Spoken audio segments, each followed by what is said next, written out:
নমস্কার বন্ধুরা, আজ আমি ভেন্ডির একটা রেসিপি করতে চলেছি। তার জন্য বেশ কচি কচি ভেন্ডিগুলোকে ধুয়ে কেটে নিয়েছি।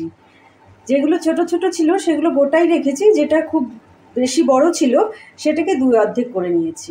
আর এইদিকে নিয়েছি আমি 1 চামচ তিল, 1 চামচ সর্ষে, আর তার সঙ্গে নিয়েছি একটা পেঁয়াজ, ওটা রাফলি চপ করেছি। আর এদিকে নিয়েছি একখানা লেবু। তবে ভেন্ডির তরকারি সর্ষে পোস্ত ভেন্ডিটা আমি কিভাবে করছি আসুন দেখে নেওয়া যাক। আমি কড়াইতে 2 চামচের মতন তেল দিয়ে দিয়েছি। এবার গ্যাসের ফ্লেমটাকে আমি লো করে দিচ্ছি। এবার আমি খানিকটা কালো জিরা ফোড়ন দিয়ে দিলাম, আর সঙ্গে দিয়ে দিলাম পেঁয়াজটা কেটে রেখেছিলাম যে রাফলি, সেই পেঁয়াজটা কেটে দিলাম। পেঁয়াজটা একটু লো ফ্লেমে একটু ভাজা ভাজা করে নেব, যাতে একটু নরম হয়ে যায়। সঙ্গে একটু লবণ দিয়ে দিলাম, যাতে পেঁয়াজটা আমাদের খুব তাড়াতাড়ি নরম হয়ে যায়। খুব সামান্য আমি লবণ দিলাম। পেঁয়াজটা আমাদের নরম হয়ে গেছে। এবার আমি কেটে রাখা ভেন্ডিগুলোকে দিয়ে দিলাম। লবণটা কিন্তু এখন ব্যবহার করব না। লবণটা ব্যবহার করলে কিন্তু ভেন্ডির লোদ ভাবটা খুব তাড়াতাড়ি চলে আসবে। ভেন্ডির লোদ ভাবটা যাতে না আসে সেই জন্য আমি লবণটা এখন ব্যবহার করব না। এটাকে সিমে রেখে ভাজা করব। সঙ্গে আমি সামান্য একটু হলুদ দিয়ে দিচ্ছি। খুবই সামান্য হলুদ দিলাম, যেহেতু এটা সর্ষের জিনিস সেই জন্য খুব একটা হলুদ দেব না। আর সঙ্গে দিলাম আমি একটু লাল লঙ্কার গুঁড়ো। যে যেরকম ঝাল খাবে সেইভাবে ঝালটা দেবে। আমি এখানে কাঁচা লঙ্কার ব্যবহার করব না।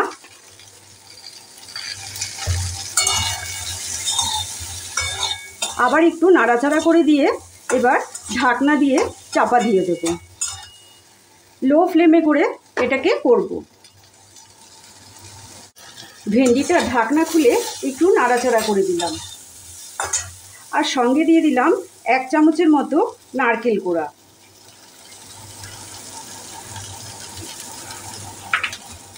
এক চামচ দিলেই যথেষ্ট, যেহেতু আমার ভেন্ডিটা কম। এটাও এর সঙ্গে আমাদের ভাজা হয়ে যাবে। আমার রেসিপিগুলো যদি ভালো লাগে তাহলে অবশ্যই লাইক, শেয়ার, কমেন্ট, সাবস্ক্রাইব অবশ্যই করবেন। পাশে থাকা বেল বাটনটা অবশ্যই কিন্তু প্রেস করে দেবেন।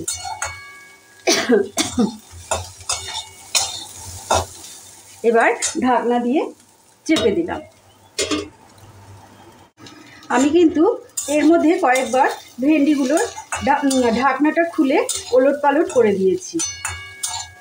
আর ভেন্ডিগুলো প্রচণ্ড কচি, তাই আমার খুব তাড়াতাড়ি হয়ে গেল।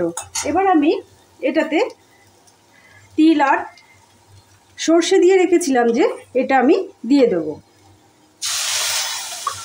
যেহেতু আমি সর্ষের মধ্যে তিল ব্যবহার করেছি সেই জন্য এটা তিতা হওয়ার কোনো সম্ভাবনাই নেই। এর মধ্যে বাটির মধ্যে একটু তিল আর সর্ষে লেগে আছে, তাই আমি বাটিটা ধুয়ে একটু জল দিয়ে দিলাম। এবার গ্যাসের ফ্লেমটাকে আমি জোরে করে দেব। এর মধ্যে কিন্তু এখনও পর্যন্ত আমাদের লবণ দেওয়া হয়নি।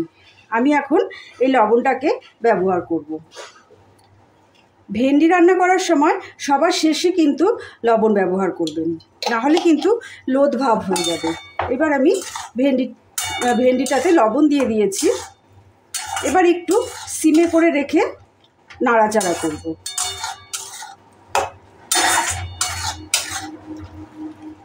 যাতে লবণটা সব কিছুর সঙ্গে মিলেমিশে যায়। সবার শেষে আমি দেব লেবু কেটে রেখেছিলাম, এই লেবুর রসটা।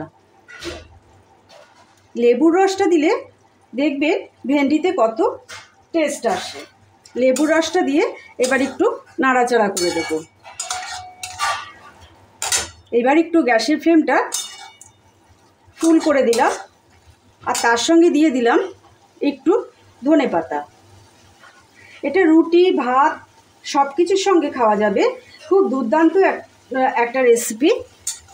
প্লিজ আপনারা কিন্তু বানিয়ে কমেন্ট করে জানাবেন কেমন হয়েছে। আমি কিন্তু প্রত্যেকটা কমেন্ট পড়ি, প্রত্যেকটা কমেন্ট পড়ে কিন্তু তার উত্তর দেই। আমি কিন্তু খুব সহজ সরলভাবে রেসিপি তৈরি করি। ঘরে থাকা যা উপকরণ থাকে সেই উপকরণ দিয়েই কিন্তু রেসিপি করার চেষ্টা করি, যাতে সকলেই এই রেসিপি আমার করতে পারে। আমাদের কিন্তু ভেন্ডিটা তৈরি হয়ে গেছে। আমাদের সর্ষে তেল ভেন্ডি কিন্তু তৈরি হয়ে গেছে। সবার শেষে আমি দেব লেবু কেটে রেখেছিলাম, এই লেবুর রসটা। লেবুর রসটা দিলে দেখবেন ভেন্ডিতে কত টেস্ট আসে। লেবুর রসটা দিয়ে এবার একটু নাড়াচাড়া করে দেব। এবার একটু গ্যাসের ফ্লেমটা ফুল করে দিলাম, আর তার সঙ্গে দিয়ে দিলাম একটু ধনেপাতা। এটা রুটি ভাত সব কিছুর সঙ্গে খাওয়া যাবে। খুব দুর্দান্ত একটা রেসিপি। প্লিজ আপনারা কিন্তু বানিয়ে কমেন্ট করে জানাবেন কেমন হয়েছে। আমি কিন্তু প্রত্যেকটা কমেন্ট পড়ি, প্রত্যেকটা কমেন্ট পড়ে কিন্তু তার উত্তর দেই। আমি কিন্তু খুব সহজ সরলভাবে রেসিপি তৈরি করি। ঘরে থাকা যা উপকরণ থাকে সেই উপকরণ দিয়েই কিন্তু রেসিপি করার চেষ্টা করি, যাতে সকলেই এই রেসিপি আমার করতে পারে। আমাদের কিন্তু ভেন্ডিটা তৈরি হয়ে গেছে। আবার কোনো দিন হাজির হয়ে যাব নতুন কোনো রেসিপির সঙ্গে। ততক্ষণের জন্য আপনারা সুস্থ থাকবেন, ভালো থাকবেন।